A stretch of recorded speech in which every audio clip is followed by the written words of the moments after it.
Okay, start tayo sa problem. Entity A acquired 75% of the outstanding voting shares of Entity B for 1.8. On acquisition date daw, Entity B identifiable asset and liabilities have fair value of 4 million and 1.6 respectively. Sige, basahin muna natin. An Entity A replaced Entity B as the guarantor on loan of third party as the acquisition date. The third party has defaulted on the loan. However, because negotiation for debt restructuring are ongoing with the lender and Entity B strongly believes that the lender will agree on the proposed terms, no provision was recognized. The fair value of the guarantee is 200,000. Entity A choose to measure the non-controlling interest at the NCI's proportionate share in the acquirer's net identifiable asset. Compute the goodwill.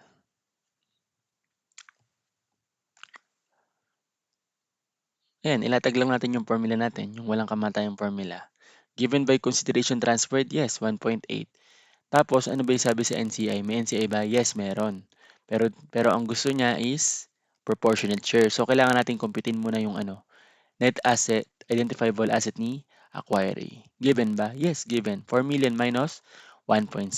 Pero according sa first bullet, merong fair value ng guarantee si acquiree na 200,000. Liability siya, edi malamang deduct. And then 4 million minus 1.6 minus 200K is 2.2.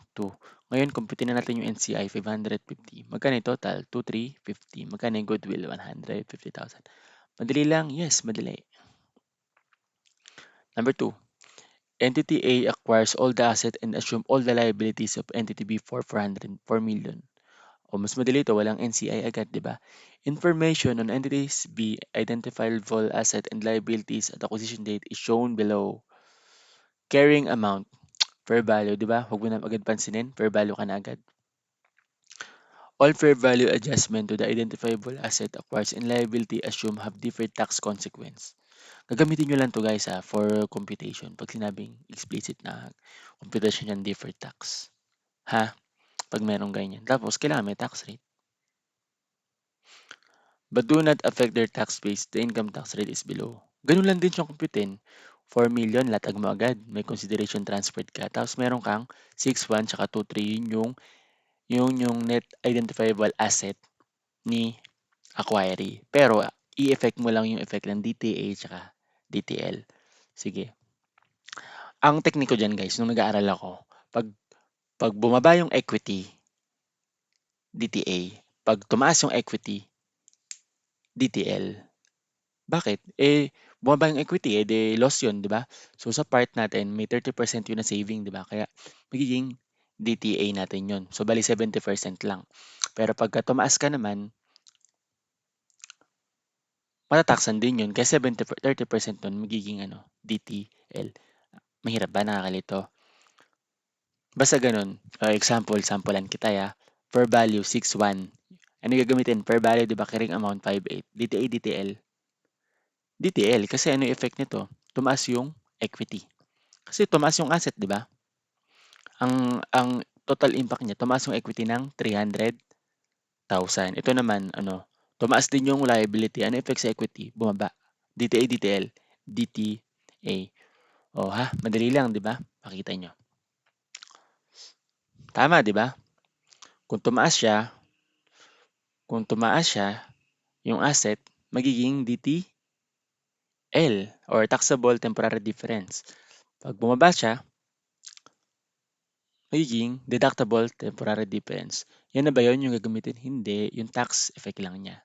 O 300,000 times 30% kung DTA liability minus 90K kung DTA plus 60, edi 230.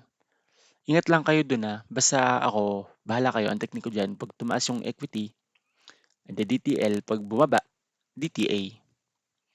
Okay, next problem. On October 26, 20X1, entity acquired 100 interest on entity B for 2.8. On this date, entity B identifiable asset and liabilities have fair value of 4 million and 1.6 respectively. Included in entity B liabilities are cash dividends of 280 declared on October 1, 20X1 to shareholders of record 20X11 and payable 20X10. Naalala nyo yung dividend on tsaka ex-dividends? Kailan siya binili? October 26. Kailan yung declaration date? October 1, di ba?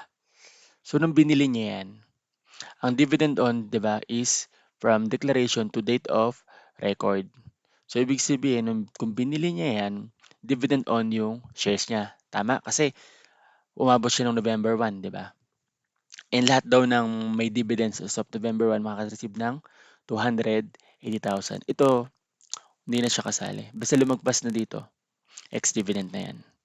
From date of record, tsaka date of payment. Payment date lang to eh. So, ano effect niyan sa goodwill? Ito eh, kung dividend on yan, sa 2.8 na binayad natin, may marireceive pala tayo na 280,000 kasi dividend on yung stocks na yun. So, i-minus lang natin sa consideration transferred natin. 2.8 minus 280. 200 to 520. Wala namang non-controlling tsaka L, di ba? To 520. Ayun, 120,000. Madali lang, di ba? Next, ito medyo long problem. To measure our understanding of today's lesson, let us try answering the question below. Entity A acquired all the assets, so wala agad NCI, di ba? For 1.6.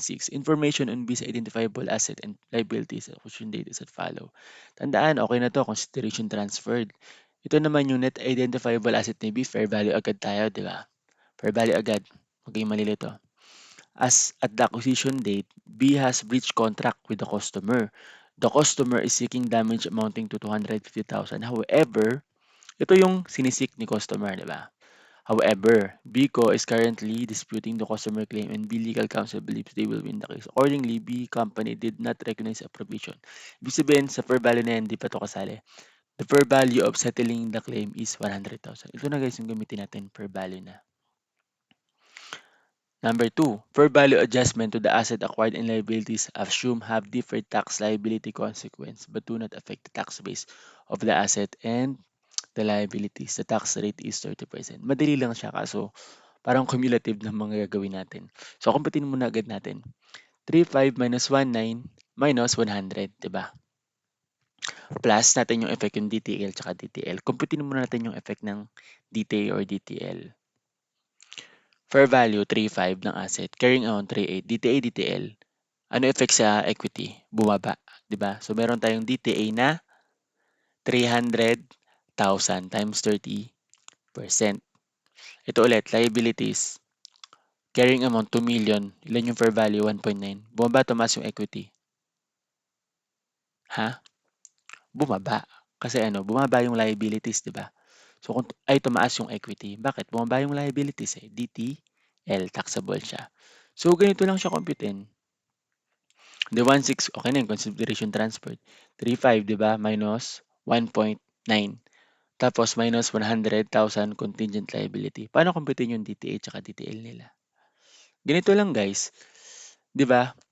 Di ba itong difference is DTA. Bakit DTA? Yung 300,000. Bakit DTA yung 300,000? Kasi bumaba yung equity. So may 300,000 na bumaba sa equity. Yun lang ba yung nagpababa sa equity? Hindi. Meron pa, di ba? 100,000. So magkano yung total na tax deductible temporary difference natin? 400,000 times 30%. Yun yung 120,000. Tapos, sa liability naman, ganun, yung 100,000 na pag-increase ng equity, times mo lang sa 30%, meron tayong DTL. So, pag DTA, malamang add DTA, deduct. So, 1,500, 10,000 yung goodwill. Clarify nyo lang kung may tanong kayo sa face-to-face. Okay, mag-aral mabuti kasi may quiz tayo. Surprise kung hanggang ano na. Basta mag-aral kayo. Ayoko na lang mas maganda pala kung surprise na lang yung quiz. Basta expect nyo na lang na may quiz tayo every meeting ng face-to-face. Yun lang.